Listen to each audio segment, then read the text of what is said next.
Graça e paz, amado e amada de Deus. Estamos aqui para mais um encontro com a Palavra de Deus em família. Vamos orar?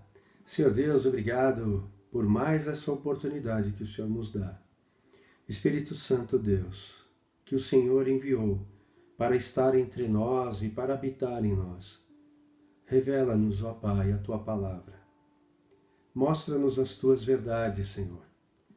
Pai, que nós não estejamos aqui para um ato de religiosidade, como que o simples ouvir ou o simples ler a Tua Palavra fosse capaz de nos dar vida, mas que nós entendamos, Senhor, que existe uma guerra espiritual, o nosso espírito contra a nossa carne, Senhor, e que o Teu reino é conquistado por esforço. Se eu não me esforçar, Pai, provavelmente eu não permitirei que o Senhor reine no meu coração. E o meu coração, que é enganoso, que é corrupto, pode me levar a andar por caminhos que me tornam longe de Ti, ó Deus. E eu quero estar na Tua presença, Pai. Eu quero andar na santidade que o Senhor me chamou para estar. Embora eu seja um pecador, eu seja imperfeito, mas que o meu coração tenha essa disposição diante de Ti. E o Senhor, que sonda corações e mentes, há de completar a boa obra que iniciou na minha vida. Em nome de Jesus. Obrigado, meu Pai. Amém. Amados, na última semana nós não tivemos o devocional. E para aqueles que estão nos grupos familiares, eu coloquei ali um exercício, um desafio. Na verdade, era um estímulo para que as pessoas pudessem ler a palavra do Senhor, meditar na palavra do Senhor e compartilhar aquilo que o Senhor falaria com elas. Mas, infelizmente, poucos fizeram o exercício, ao menos se fizeram, não colocaram nos grupos, que era o propósito. De qualquer forma, o exercício era ler a carta de Paulo aos Efésios, apenas o capítulo 1 e 2, e escrever ali o que é essa carta que foi escrita pelo apóstolo Paulo à igreja de Jesus Cristo, que estava lá em Éfeso, mas ela é inspirada pelo Espírito Santo. Então é o próprio Deus que fala conosco. Então a pergunta é: quem nós somos ou em que posição estamos em Cristo Jesus? Quem somos em Cristo Jesus? Qual é a nossa posição em Cristo Jesus? É uma pergunta que para responder sem ler fica difícil. Mas eu quero ler então com vocês, meus irmãos, e pensarmos juntos, para que ao final então nós possamos nos alegrar e entender o que é de fato estar em Cristo. E a carta começa assim: Paulo, apóstolo de Cristo Jesus, pela vontade de Deus, aos santos que vivem em Éfeso e são fiéis em Cristo Jesus, que a graça e a paz de Deus, nosso Pai, e do Senhor Jesus Cristo estejam com vocês. Então, ler e meditar na palavra é a gente pensar um pouco, olha, Paulo, quem era? Era apóstolo de Cristo Jesus porque ele queria? Não, pela vontade de Deus. Paulo só se tornou apóstolo, ele que era um perseguidor da igreja, porque Deus quis. Então, é uma obra de Deus na vida do apóstolo Paulo. E ele escreve a quem? Aos santos que vivem em Éfeso. Ele estava escrevendo aos cristãos. Todos os cristãos verdadeiros são santos. O que é santo? Essa palavra santo, no grego original, ela significa separados. Então, aqueles que foram separados por Deus. Nós vamos entender, então, o que é ser separado por Deus no contexto da carta, né? Desse capítulo. Mas é isso que somos. Se somos cristãos verdadeiros, pela fé em Cristo Jesus, então nós somos santos, separados do mundo, né? Nós somos separados do mundo. Deus faz ali uma separação daqueles que pertencem a Ele e daqueles que não pertencem. Então isso tudo é uma introdução para a gente entender quem somos, onde estamos, em que posição estamos em relação a Cristo Jesus diante de Deus. E aí então Paulo diz lá, né, a graça redentora de Cristo, né, e a paz de Deus através da obra de Jesus Cristo. Por quê? Porque o que nos fazia inimigos de Deus eram os nossos pecados, eles nos separavam de Deus. E Cristo veio para pagar por estes pecados, nos justificando então, nos tornando justos. Justos ficamos. Portanto, Jesus eliminou este pecado que fazia separação. E agora nós temos acesso ao Pai, já temos então paz com Deus. Jesus disse isso, né? Eu vos deixo a paz, a minha paz vos dou, não a paz que o mundo vos dá. Então a paz de Jesus é a paz com o Pai. Uma paz que ninguém pode dar a não ser Ele. E aí no verso 3 diz: Bendito seja o Deus e Pai de nosso Senhor Jesus Cristo, que nos abençoou com todas as bênçãos espirituais nas regiões celestiais em Cristo. Amados, então comece a anotar aí, olha, quem nós somos em relação para Deus, em relação a Cristo, né? Ou seja, nesse contexto, em Cristo quem somos para Deus. Então veja aqui que o apóstolo Paulo começa a dizer aqui, nós somos abençoados com toda sorte de bênçãos espirituais nas regiões celestiais. Então, Deus já nos abençoou. Então, somos abençoados. Em Cristo somos abençoados. Verso 4. Antes da fundação do mundo, Deus nos escolheu nele. Nele quem? Nele Cristo. Para sermos santos e irrepreensíveis diante dele. Então, olha só, amados, eu vou parar aqui e depois a gente continua desse ponto, né? Ou seja, nós somos escolhidos. E quando nós somos escolhidos? Antes da fundação do mundo.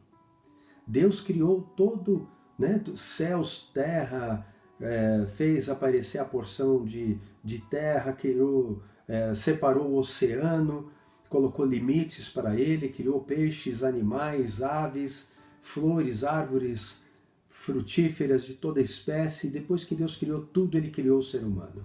Mas antes de tudo isso ser criado, ele já nos escolheu. Dá para imaginar isso?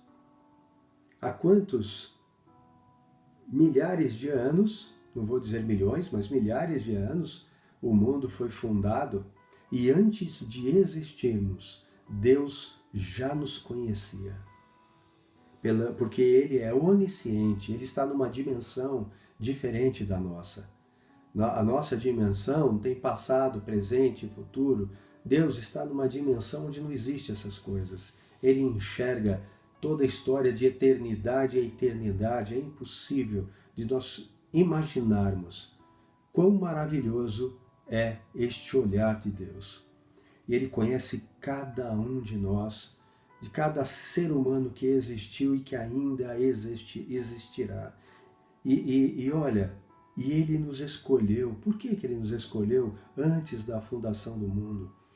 Então, primeiro, se Ele nos escolheu antes da fundação do mundo, não foi por nada bom que nós tivéssemos feito. Foi por sua bondade e misericórdia. Deus nos escolheu. E para que Ele nos escolheu? Para sermos santos e irrepreensíveis. É para isso que Ele nos escolheu. Ele não nos escolheu para nós continuarmos no mundo, mas para nos separar do mundo, ou seja, para nos tirar deste padrão. Eu gosto sempre de citar o texto de Romanos, capítulo 2, né? E não tomem a forma deste mundo, mas deixem que Deus os transforme pela renovação da vossa mente, para que vocês possam experimentar como é boa, agradável e perfeita a sua vontade. É para isso que Deus nos escolheu, é para isso que Ele nos chamou. para sermos santos e irrepreensíveis diante dele. E aí ele continua: em amor nos predestinou para ele, para sermos adotados como seus filhos por meio de Jesus Cristo, segundo o propósito de sua vontade. Então, olha aqui, amados, em amor, então nós somos amados. Então, até aqui, nós somos em Cristo abençoados, escolhidos, amados, predestinados, em amor nos predestinou para Ele, para sermos adotados como seus filhos, adotados como filhos de Deus. Olha que coisa linda, né? Por meio de Jesus Cristo. Então, em Cristo Jesus, nós somos tudo isso que vimos até agora, segundo o propósito da vontade de Deus. No verso 6, para louvor da glória de sua graça, que ele nos concedeu gratuitamente no amado, em Jesus. Nele temos a redenção, pelo seu sangue, a remissão dos pecados, segundo a riqueza da sua graça. Amados, redenção é algo que temos e que é sinônimo de remissão. Remissão, o que é então? E redenção? Significa nós sermos resgatados. E onde? E do que nós somos resgatados? Nós estávamos no mundo, nós estávamos seguindo um curso que nos levava à morte, escravizados pelo pecado, porque esse era o nosso desejo. Mas Deus nos redimiu, nos remiu, nos resgatou. E Ele nos resgatou pagando um resgate, pagando um preço muito alto. Porque é isso também, remissão, redenção, significa como se nós estivéssemos sido raptados, escravizados, e aí então Deus vai lá e nos compra, paga por aquele resgate. E paga com o quê? Com dinheiro? Não. Ele paga com a sua própria vida, com o seu sangue, com o seu sacrifício. Deus, então, Pai, Filho e Espírito Santo, já tinha um plano perfeito, e aí então Deus enviou a sua palavra, e ela se torna um ser humano. Então, segundo a carne, vira Jesus, homem, nascido de mulher, então o lado humano de Jesus, né? Mas ele também era Deus, era a palavra de Deus, por meio de quem Deus criou todas as coisas, inclusive o ser humano. Então veja que Deus envia a sua palavra na forma de homem, como filho dele. Filho por quê? Porque pelo poder do Espírito Santo, o lado humano de Deus foi gerado ali no ventre da Maria. Entendem isso? Então, aqui, ele, na forma de homem, ele se tornou filho de Deus. E então Deus envia agora esse filho para morrer pelos nossos pecados e para demonstrar o quanto ele nos ama, quão grande é o seu amor, a ponto de dar o seu Filho, para que todo que nele crê não pereça, mas tenha vida eterna. É com isso, com esse sangue, com esse sacrifício, que Deus nos resgatou dos pecados. Deus nos chamou para ser santos e irrepreensíveis. Ele pagou por nós, e por essa fé nós precisamos então nos esforçar para nos tornar santos, andar irrepreensíveis diante dele. Então, voltando aqui, nele temos, verso 7, nele temos a redenção pelo seu sangue, a remissão dos pecados, segundo a riqueza da sua graça, que Deus derramou abundantemente sobre nós, em toda a sabedoria e entendimento. Ele nos revelou o mistério da sua vontade, segundo o seu propósito, que ele apresentou em Cristo, de fazer convergir em Cristo, na dispensação da plenitude dos tempos, todas as coisas, tanto as do céu como as da terra. em Cristo fomos também feitos herança. Então está aqui mais uma coisa que nós somos em Cristo. Nós somos herança de Deus. O que é herança? A herança é algo que alguém herdará a partir da morte. Então, morreu, a herança fica para alguém. Aqui, veja que em Cristo nós fomos também feitos herança. Herança para Deus. Predestinados segundo o propósito daquele que faz todas as coisas conforme o conselho da sua vontade. Tudo pela vontade de Deus. É tudo graça de Deus. Vamos lá? Somos abençoados, somos escolhidos, somos santos, separados, somos amados, predestinados, adotados como filhos. Somos remidos, né? Temos a redenção dos nossos pecados, somos herança de Deus. Até aqui 8 coisas importantes que nós somos em Cristo Jesus. Verso 12, a fim de sermos para louvor da sua glória, nós, os que de antemão esperamos em Cristo. Olha só, nós que de antemão esperamos em Cristo. Nós temos uma esperança em Cristo. Nele também vocês, depois que ouviram a palavra da verdade, nele também vocês, cristãos separados, depois que ouviram a palavra da verdade, o evangelho da salvação, tendo nele também crido. Vocês creram no evangelho da salvação? Vocês creram na palavra da verdade? Então é para vocês que o apóstolo Paulo, o Espírito Santo, está falando neste momento. Nele também vocês, depois que ouviram a palavra da verdade, o evangelho da salvação, tendo nele também crido, receberam o selo do Espírito Santo da promessa.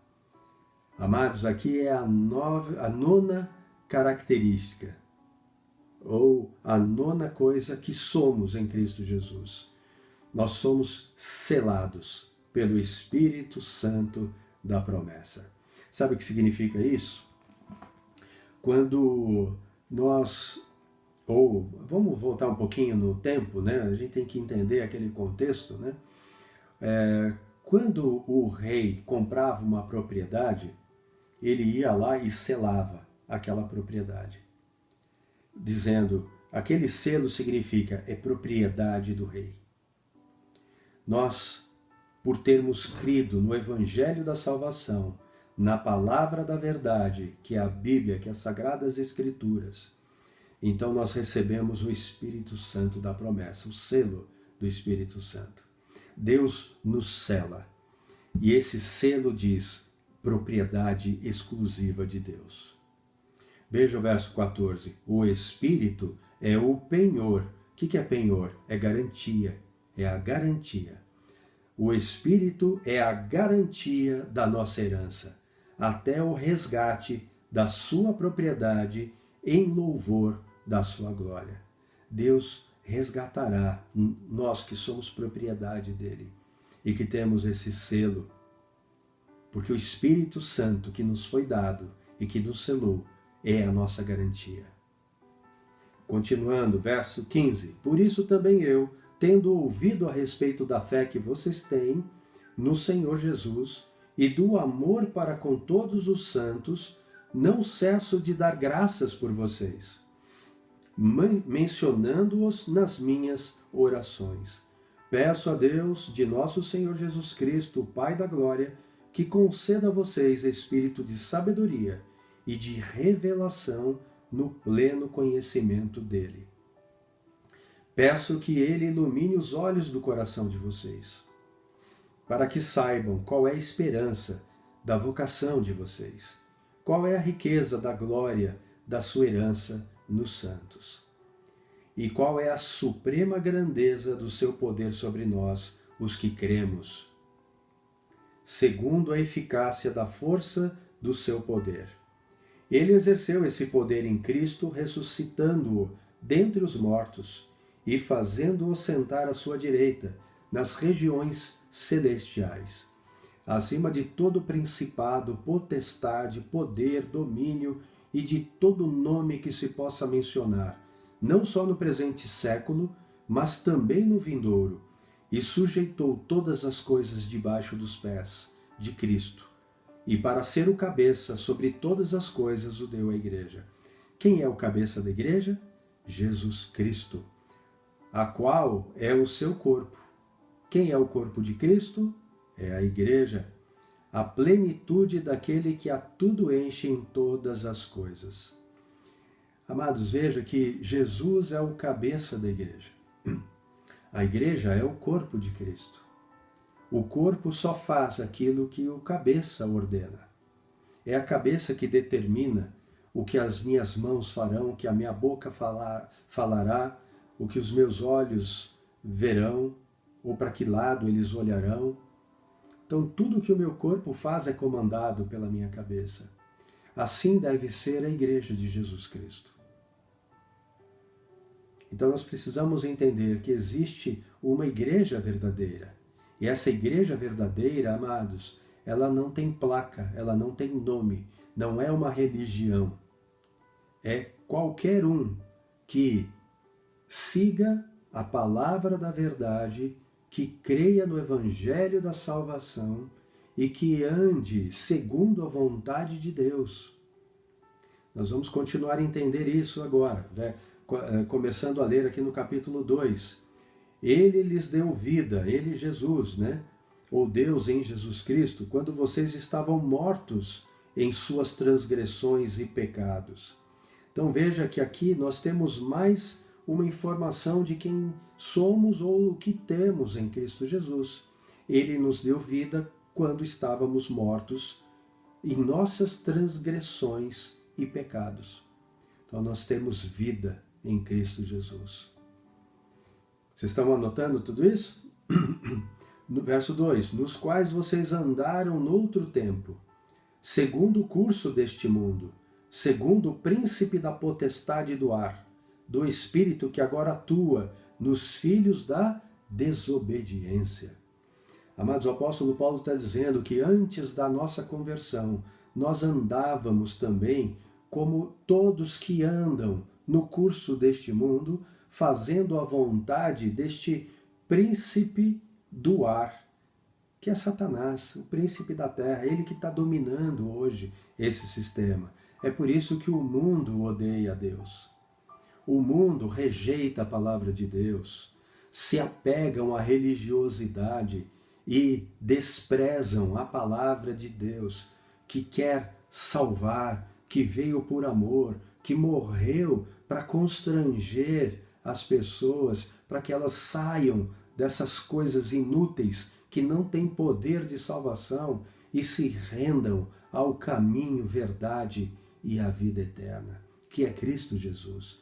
E aqui o apóstolo Paulo está dizendo quantas coisas nós somos e temos em Cristo, para ver se pelo menos, citando essas coisas, as pessoas se arrependem e buscam a Deus, se convertem a Deus, se convertem a Cristo. Verso 2, nos quais vocês andaram no outro tempo, segundo o curso deste mundo, segundo o príncipe da potestade do ar, do espírito que agora atua nos filhos da desobediência. Entre eles também nós todos andamos no passado, segundo as inclinações da nossa carne, da nossa vontade humana, fazendo a vontade da carne e dos pensamentos. E éramos, por natureza, filhos da ira, como também os demais. Vejam que, amados, antes da nossa conversão, nós éramos considerados por Deus como filhos da ira, como são todos os outros que não seguem a palavra de Deus. E por que isso? Porque a palavra de Deus, amados, ela mostra aquilo que Deus tem como propósito para a nossa vida. Ele nos chama para sermos santos, como Ele é santo. Não significa que nós seremos perfeitos. Somos pecadores. Todos os seres humanos pecaram.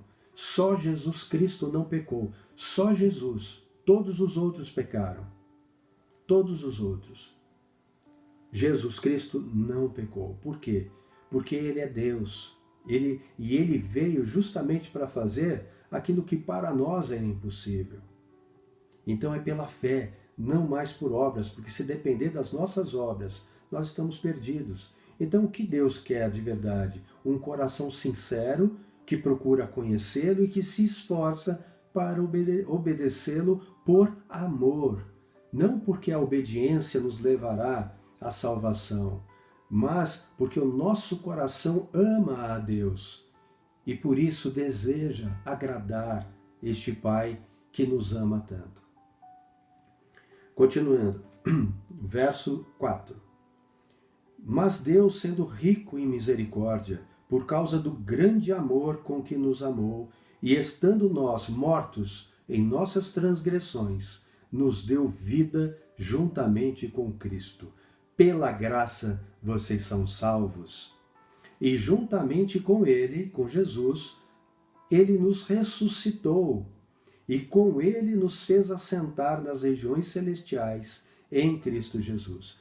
Veja que esse Deus, que é onisciente, que já nos conhecia antes da fundação do mundo, Ele já nos fez assentar nas regiões celestiais em Cristo.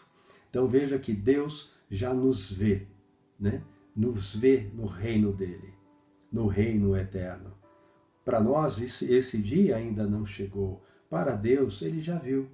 E eu não sei quem são. Pode ser que eu seja ou não, eu espero que eu seja. Eu creio que sou. E eu espero que vocês sejam também. Mas, para saber isso, basta olhar, observa o coração de vocês. Vocês estão de fato convertidos? Ou vocês ainda são apenas convencidos? Se vocês estão em cima do muro, o muro pertence a Satanás. Não existe meio termo. Ou eu estou em Cristo, ou eu estou no mundo. Se eu estou em cima do muro, eu tenho dúvida. E se eu tenho dúvida, eu sou do inimigo. Eu sou do mundo. Não sou de Deus. Não sou do reino de Deus. Eu tenho desejo por conhecer meu Pai, me relacionar com Ele. O meu prazer está na lei e nela eu medito dia e noite. Eu me desvio dos ímpios, dos pecadores. Eu não me detenho na roda dos escarnecedores. Sabe, então veja como é que está o coração. Só você pode fazer essa análise. Eu não posso. Eu posso analisar a mim. E eu só posso julgar a mim mesmo. Então que cada um examine-se a si mesmo. E ore ao Senhor. Amados, o meu papel, a minha obrigação é compartilhar a verdade. Por que eu sinto essa obrigação? Primeiro porque é uma ordem do Senhor Jesus. Ele disse, ide por todo o mundo, pregai o Evangelho a todas as pessoas, ensinando-as a obedecer tudo aquilo que eu vos ensinei, batizando-as em nome do Pai, do Filho e do Espírito Santo. Então veja que isso foi uma ordem do Senhor para mim. Então essa é a primeira coisa. Segundo, é por amor. Porque eu sei que só existe um caminho de salvação. E da mesma forma que Deus amou o mundo, eu também desejo amar o mundo. Eu digo, por que desejo? Porque eu nunca vou conseguir amar o mundo como Deus ama. Mas eu tenho me esforçado para isso, eu tenho pedido para que Deus coloque no meu coração o amor dele pelas pessoas. E porque eu não quero, assim como o meu Pai, eu não quero que ninguém se perca, mas que todos cheguem ao pleno conhecimento da verdade de Cristo e sejam salvos, é que eu dedico esse tempo aqui para compartilhar a palavra de Deus com vocês. Amados, continuando aqui. Verso 7. Deus fez isso para mostrar nos tempos vindouros a suprema riqueza da sua graça, em bondade para conosco em Cristo Jesus. Porque pela graça vocês são salvos, mediante a fé. E isto não vem de vocês, é dom de Deus, não de obras, para que ninguém se glorie. Pois somos feitura dele, criados em Cristo Jesus para boas obras, as quais Deus de antemão preparou para que andássemos nelas. Amados, é profundo o que o apóstolo Paulo está dizendo aqui, né? Nós somos salvos pela graça, né? E isso é mediante a fé. Então é importante a gente entender que fé não é só acreditar que Deus existe, não é só acreditar que Jesus existe. A fé, ela produz uma obra, ela produz fruto, ela produz uma atitude. A fé produz conversão. Uma fé sem essa conversão, uma fé sem esse fruto, uma fé sem uma obra, ela é uma fé morta e ela não serve para nada. Isso eu vou justificar daqui a pouco pela própria palavra de Deus. Mas aqui o apóstolo Paulo está dizendo que essa fé ela não vem de nós. É um dom que Deus deu. E ele deu para quem? Para os predestinados, para os escolhidos, para os filhos amados.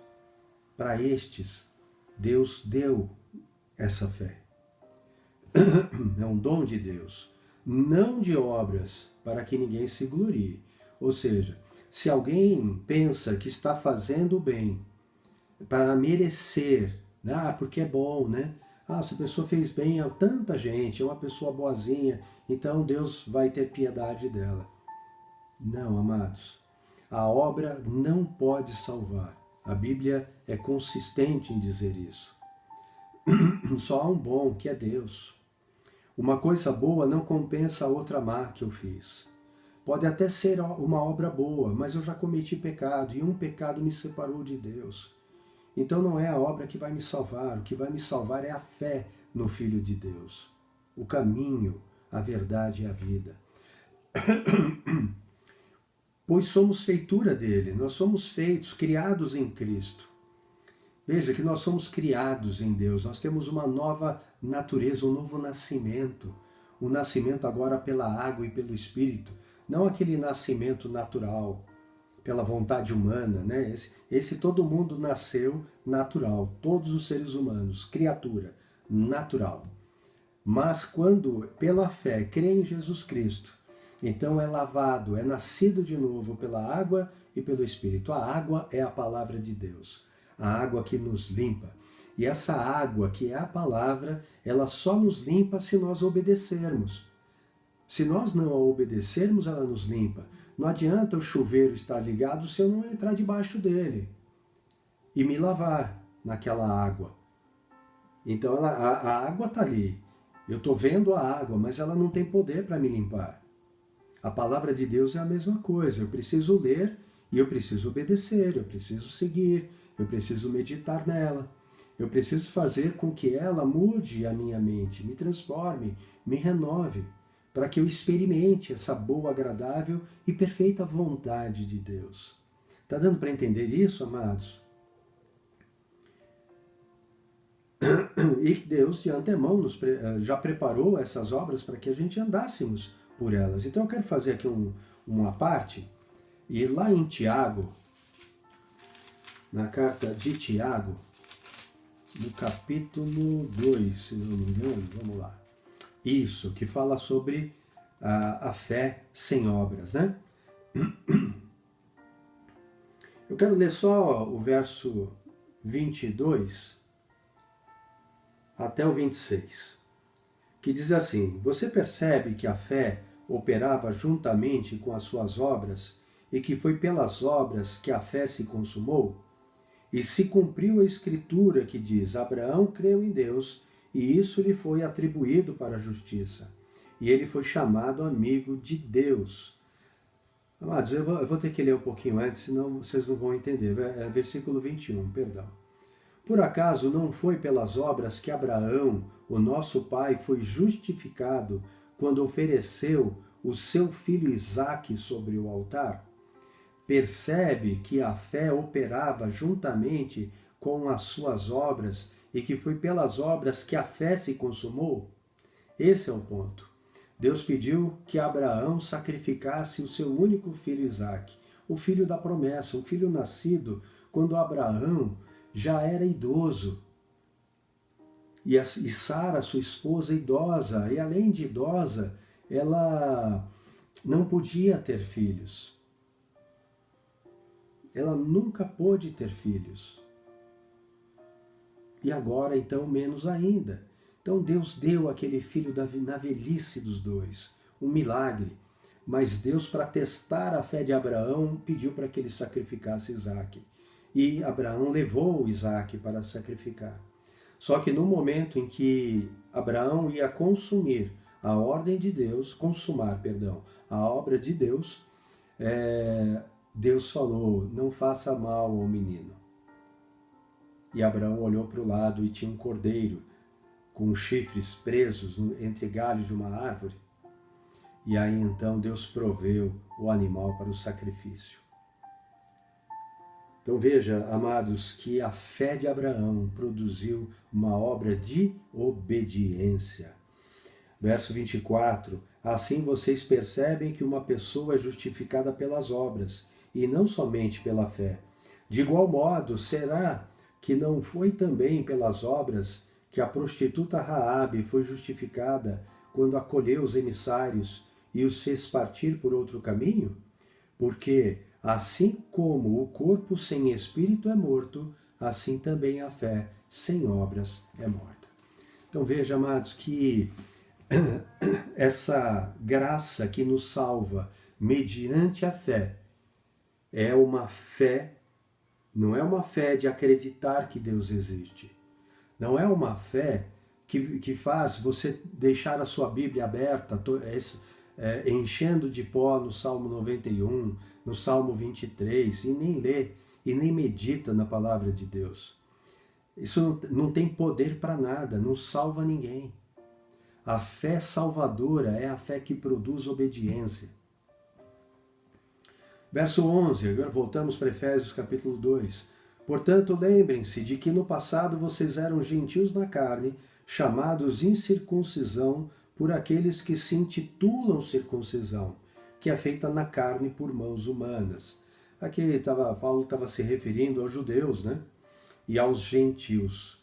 Os judeus tinham ali uma aliança feita que Deus fez com Abraão de circuncisão na carne, né? Cortava ali o prepúcio, né, do órgão masculino, né?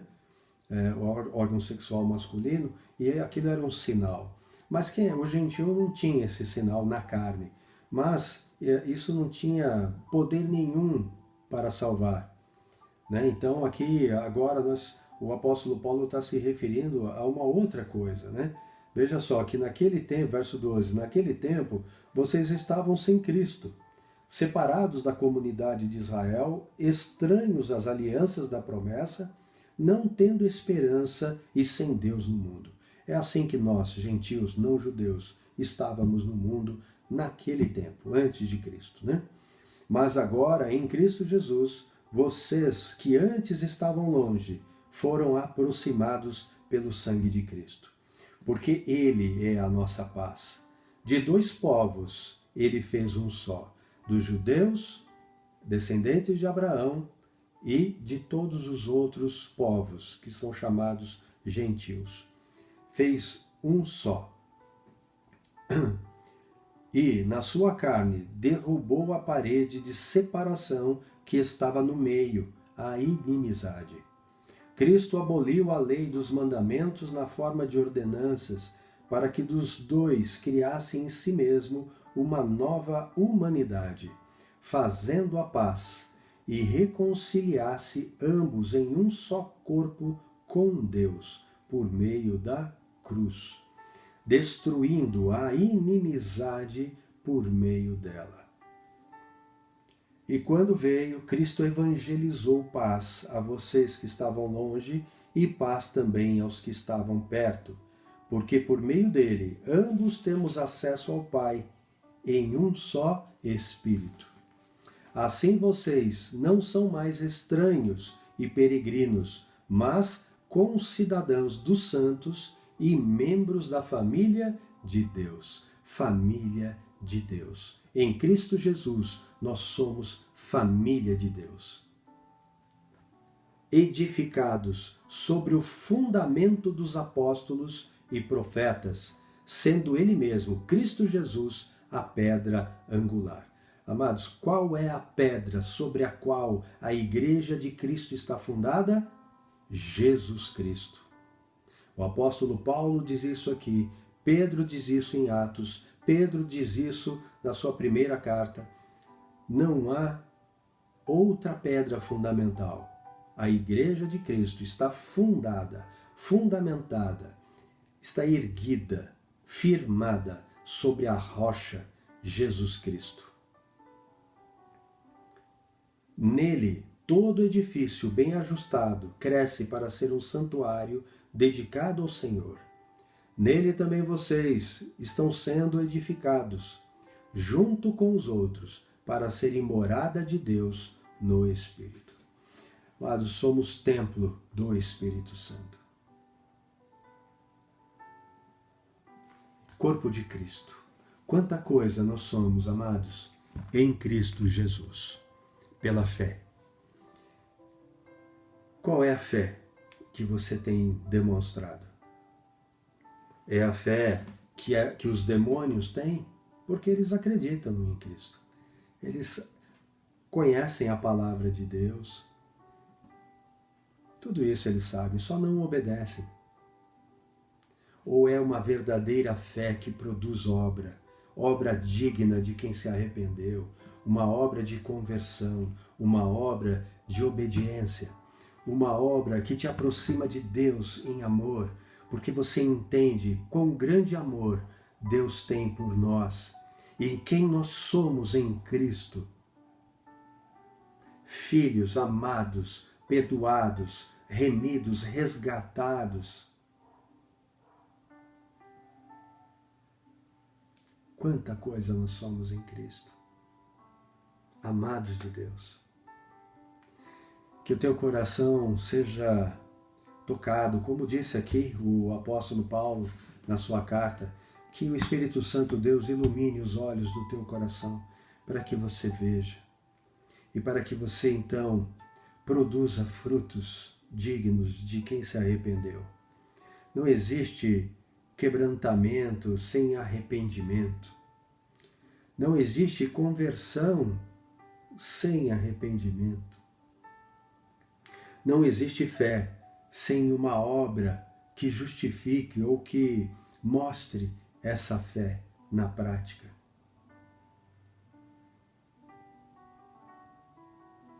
Que o Espírito Santo Deus revele essa palavra no teu coração. Que você leia a palavra de Deus todos os dias, como um ato de amor, porque você ficou quebrantado ao saber o que Deus tem preparado para aqueles que estão em Cristo. E quanto Ele nos ama e nos deseja. Ele quer nos salvar de um caminho errado que nós mesmos estamos escolhendo, o caminho que decidimos tomar, da religiosidade vã, que não tem poder contra o pecado, que não pode salvar. Somente Cristo.